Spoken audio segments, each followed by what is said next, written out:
Hi viewers, today we're here with former governor of Rivers State, two-time governor of Rivers State, Governor Rotimi Amaechi. Governor Amaechi, welcome to SaharaTV. Thank you very much. First of all, Mr. Governor, have you been vetted by the DSS? Have you been... Only you have the information. I don't know if they vet. First, vet for what? Is it for my church? Not for your church. We're talking about ministerial positions. I'm not the president. I can help you see the president if you want to see the president. So you don't know if you've been vetted or not? Vetted for what? For ministerial positions. How do you know those who will be the ministers? Nobody knows, okay. But we know that some people have been vetted. So who told you that?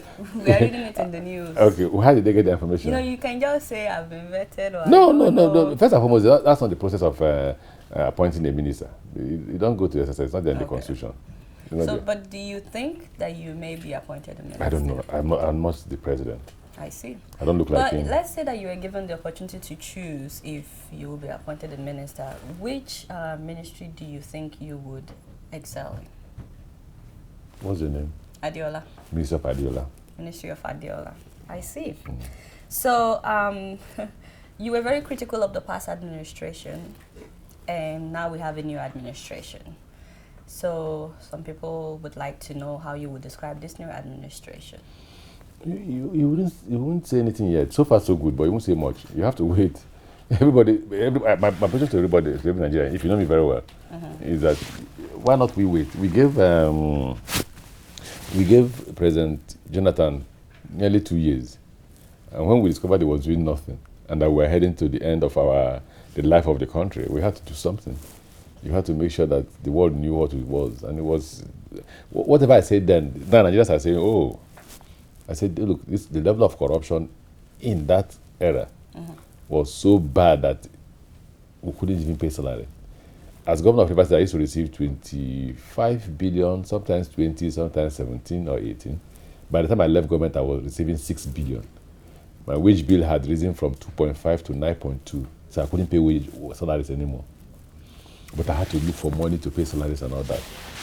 People were building houses, buying houses, stealing money here and there. And the president was either helpless or was encouraging the corruption. And there was a need to save Nigeria. So what you see the Buhari administration coming to do is to save Nigeria. Is an attempt to reposition Nigeria. And don't you feel happy now? Don't you feel walking to the United Nations General Assembly, you have respect? Other countries come to you to greet the president of Nigeria, unlike before. You now choose who to see and who not to see. Before, nobody wanted to see you. Don't you feel a sense of pride as a Nigerian? Wow. So the former president, thank you. President Buhari was very critical of how the former president handled the issue of the Chibok girls. I'm wondering what's different in how he is handling it right now. Don't forget, I'm not in government. But you are in government. I'm not in government. My name is Chibike Rotimi Amaechi, former governor of Rivers State. So as an ardent supporter of this president, now you can what do you think is different in how he's handling it? As a Nigerian, are you not impressed with the way he has handled the fight against Boko Haram? I'm talking about the Chibok girls. No, first let's deal with Boko Haram because they took away the Chibok girls.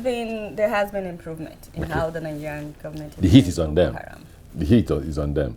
Two things will happen. Either the girls are recaptured and brought back to Nigeria, or there will be a negotiation on the release of the girls. My prediction, I didn't say that's what the government wants to do. Anyway, I think the government should just take a step that should return the girls to their home. Okay. So you are positive we will find these girls? I'm positive. They couldn't have, no matter how mad they are, they couldn't have killed 200 young girls like that. That would be unfair. They've killed thousands of people though. Well, not in one day. Yeah, in Baga they killed thousands in one day. You have evidence that there are thousands? Yeah. You have evidence? Eyewitnesses said so.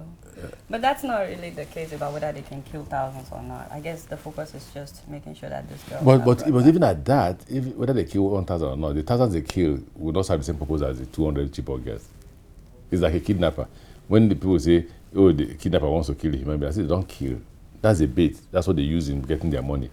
So now these girls will be a basis for which they can negotiate. I don't think they will kill them that easily. Now let's talk about your state, Rivers State. Lately, Governor Wike has been bringing up a lot of allegations, corruption allegations that supposedly happened during your administration. And just in one sentence, I just would like for you to address this. Let him prove it in court. Tell him I say he should go to court. You know, see, that's why I don't go for press interview. My publicist insists I don't go for press interview. Because if I go, his argument is that if I go for press interview, I get emotional. Because I have a wonderful reputation and I challenge Nyeson Wike. He will not destroy that reputation. I won't let him destroy it. He doesn't have that kind of reputation. He will never have that kind of reputation. So you know his response when I say to Rivers people, I don't have a house in Port Harcourt, that's why I can't sleep in Port Harcourt. It's an irresponsible man that does not have a house in his village.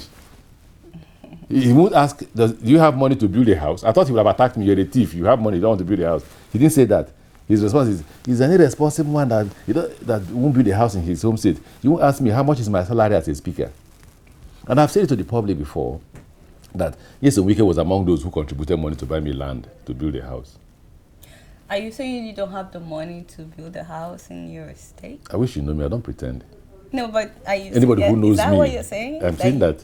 Anybody you don't have money to build a house in your state.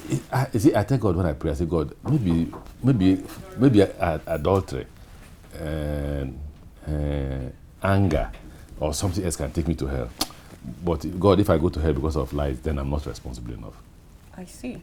So you said you're ready to go to court about this. I said he should go to court. You see, one way to, you see, the president has said to you, after investigation, we'll go to court. One way to fight corruption is to prosecute those who are corrupt.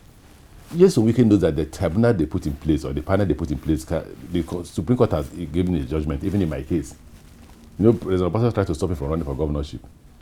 When I wanted to run for governorship, accused me of corruption and all that. And the Supreme Court came out and said, it is not enough for a panel to indict a man. You say he's not qualified to hold public office or he can't run for public office.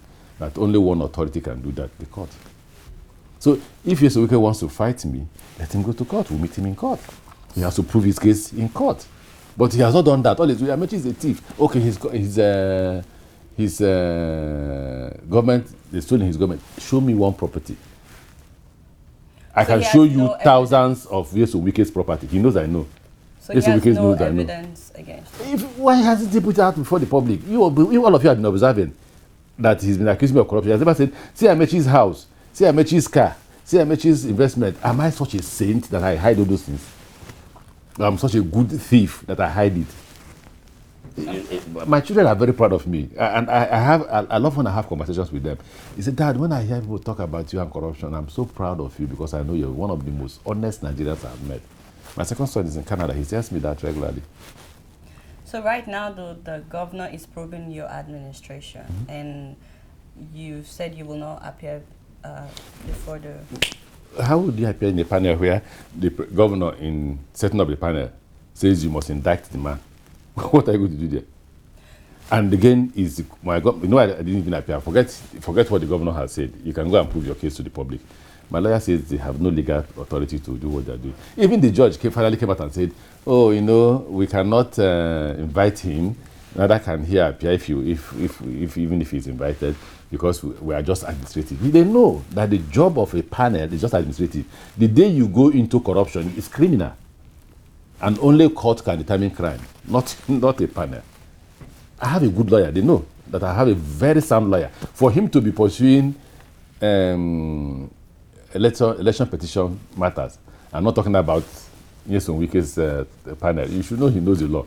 And he says if Nyeson Wike is a good lawyer, well, he's a lawyer, Nyeson Wike should know the law. That panel has no power.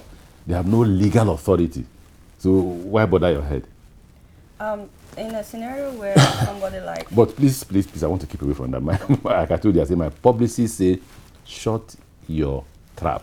Don't discuss these issues anymore. Leave it to us. We are in a position to take on Nyeson Wike. Okay. And so ignore that. I'm getting off of that, but I'm just and deal with national issues. If somebody like Madam Alison Madueke is invited to appear, to be probed, and she refuses to appear, you go ahead. When you finish, you go to the court. If you have evidence, you go to court. What is important is that you should have evidence that the person is corrupt. And you go to court. Then let's meet in court. All right, so let's move on from that. And I'm getting to the end of my questions, but you've denied several times that there is no tension between you and Mr. President. Which president is that? President Buhari. But for some reason... I've never denied it, because somebody has ever asked me that kind of question. So is there tension between you No, and what I say Buhari? by that, I've never denied that. I have never been confronted with that kind of question. This is the first I'm hearing from you. Okay, so is there any tension between you and President? Why should there be? Do you feel disappointed Over what? by this administration? Exactly. Over what? We've been reading in the news that Governor Amaechi feels disappointed that he's not been appointed any. Those are fabrications position. by the and same. These people are quoting These are the same people that are close to you. They're not quoting anybody. Those are fabrications by the same Nyeson Wike people. The way they fabricated it, as if it was an interview that I granted, or somebody close to me granted. Why? I've told you that. You see this interview, my publicist will be very angry. She insists that I should not talk to anybody. That's why she insists that if I'm traveling, we must all travel together. So that if you want to interview me, she will tell you no. So there is. So no you see, intention. here, what you've done here now is to, what do you call it? Interview you. No, not interview me. When you ambush me. Ambush. You just ambushed me yesterday. And the reason why I'm ambushed is that these people bought me free dinner. So I'm paying for the dinner. Yeah, because you can't afford the dinner, you know. now. They have to buy you the dinner. So, if not, I don't let people ambush me. I don't let people So ambush there me. is no tension between you and Mr. President or former Governor Tinubu as well? But you were here now. I just ran upstairs to see the president. Yeah. Is that a tension? No, but I'm glad that you're. How many trips? He's done 4 trips out of And you've been Africa. with him the whole time. Out of the 4, I've done 2. Is that tension? Wonderful. So I thought you asked me if I was married. That will end the question. Are you married, sir? That will end the interview. So we're at the end of the interview, right?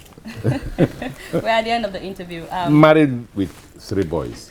So a lot of people feel as if Mr. President's presence here, that a few things went wrong. For Like example, Nigeria not attending the session please. about Boko Haram, Please. not meeting the Pope on time, just, and you are here as part of the delegate. So for people that are not here, just maybe in one sentence, if you can just talk to people This about is one what's of the. I told you, I think this is one of the best.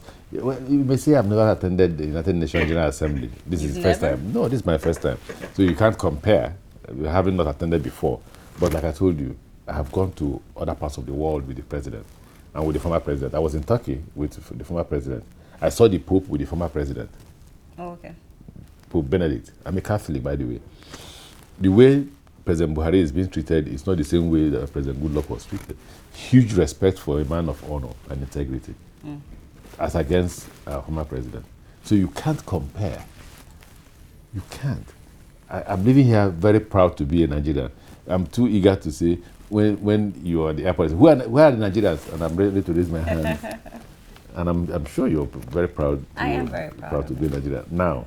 Thank you so much, sir, for granting us this interview. You're welcome.